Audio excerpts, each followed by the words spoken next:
ఇటీవల coffee with Karan talk షోలో వివాదాస్పదంగా మాట్లాడిన హార్దిక్ పాండ్యా, కేఎల్ రాహుల్పై బీసీసీఐ సస్పెన్షన్ విధించగా వారి స్థానంలో విజయ్ శంకర్, శుభమ్ గిల్ సెలెక్టర్లు అవకాశం ఇచ్చారు.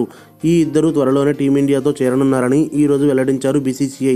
న్యూజిలాండ్తో ఈ నెల 23 నుంచి జరగనున్న 5 వన్డేలు, 3 టీ20ల సిరీస్లోనూ జట్టుతోనే కొనసాగుతారని స్పష్టం చేసింది.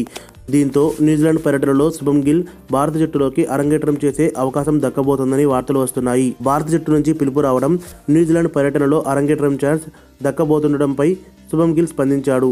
గత ఏడాది న్యూజిలాండ్ వేదికగా అండర్-19 ప్రపంచ కప్ జరగగా ఆ టోర్నీలో మెరుగ్గా రాణించిన శుభమ్ గిల్ 63, 90 నాటౌట్, 86, 102 నాటౌట్, 31 పరుగులతో మెరిశాడు. అంతేకాకుండా ఇటీవల భారతీయ జట్టు తరపున ఆ దేశంలో పర్యటించి ఫామ్ చాటుకున్నాడు. ఈ నేపథ్యంలో ఒకవేళ అక్కడే టీమిండియాలోకి అరంగేట్రం ఛాన్స్ వస్తే సత్తా చాటుతానని ఈ యువ క్రికెటర్ చెప్పుకొచ్చాడు. న్యూజిలాండ్ టూర్లో అరంగేట్రం అవకాశం దక్కితే అది నాకు అదనపు బలం అవుతుంది.